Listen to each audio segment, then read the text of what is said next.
కార్తీక అమావాస్య సందర్భంగా సికింద్రాబాద్ ప్రాంతంలోని పలు దేవాలయాల కమిటీల ఆధ్వర్యంలో అన్నదాన కార్యక్రమాలు నిర్వహించారు. కంటోన్మెంట్ బాపూజీ నగర్ నల్లపోజమ్మ చిన్నతోకటలోని కట్టమైసమ్మ బోయిన్పల్లి కూరగాయల మార్కెట్ యార్డ్ సమీపంలోని కనకదుర్గ ఆలయంలో అన్నప్రసాద కార్యక్రమాలు జరిగాయి. ముఖ్య అతిథిగా కంటోన్మెంట్ బోర్డు మాజీ ఉపాధ్యక్షులు Jampana Pratap, retail market chairman Makkala Satyanarayana హాజరై ప్రత్యేక పూజలు చేశారు. అనంతరం అన్నప్రసాద వితరణ జరిగింది. కొన్నేళ్లుగా ప్రతి అమావాస్యకు దాతల సహాయంతో భక్తులకు అన్నదానం నిర్వహిస్తున్నట్లు నిర్వాహకులు అరుణ్ యాదవ్ తెలియజేశారు.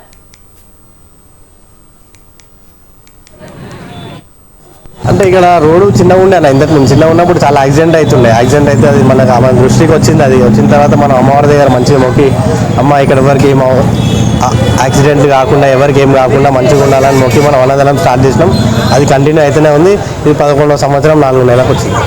ఇప్పుడు మన ఈ రోడ్ కోసమే నడుస్తుంది. రోడ్ కోసం కూడా మాట్లాడడం, రోడ్ కూడా పడుతుంది, తొందరలో పడుతుంది. ఈ కట్టమైసమ్మ గుడికి గత 5 సంవత్సరాల నుంచి అయితే రెగ్యులర్గా నేను వస్తున్నాను. ఎందుకంటే జాజుల క్రాంతి ప్రతి ఒక్కళ్ళని అలా గుడికి వచ్చిపోపారంటారు. ఇక్కడ ఒక టైంలో బాగా యాక్సిడెంట్లు అవుతుండే. అన్నదానం స్టార్ట్ అయ్యి గత 11 సంవత్సరాలు ఇది. ప్రతి అమాసకు 1000 నుంచి 1500 మంది వస్తారు. మేము అదే కోరుతున్నాము. భక్తులు 1000 నుంచి 1500 కాదు, ఒక 10,000 మంది రావాలని కోరుతున్నాము. రేపు రాబోయే రోజులలో నేను ప్రతి పండుగకు ఒక 10 నుంచి 15,000 రూపాయలు బ్యానర్ కడుతుంటే నేను ప్రతి పండుగకు నా మైండ్కి వచ్చింది. బ్యానర్లు కడితే 1 రోజు 2 రోజులు ఉంటాయి. ప్రతి గుడికి మనం సెక్యూరిటీ మనం ఉన్నామనుకోండి, కెమెరాలు, పంతులు వస్తాడు, పూజ చేసి వెళ్ళిపోతాడు. ఒక వాచ్పైన మనం పెట్టలేము గుడికి.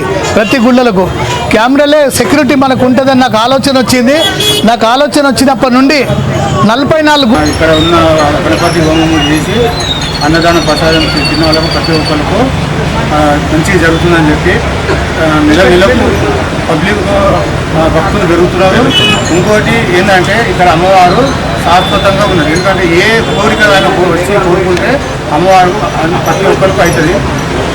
ఈ 4 సంవత్సరాల నుంచి కొంచెం మంచి పెళ్లి కారణంలో పెళ్లిలు అయినాయి, ఉద్యోగాలు రావాలని ఉద్యోగాలు వచ్చినాయి. అంతేందుకు నాకే ఒక పని కావాలని చెప్పేసి నేను అనుకుంటే ఆ కోరిక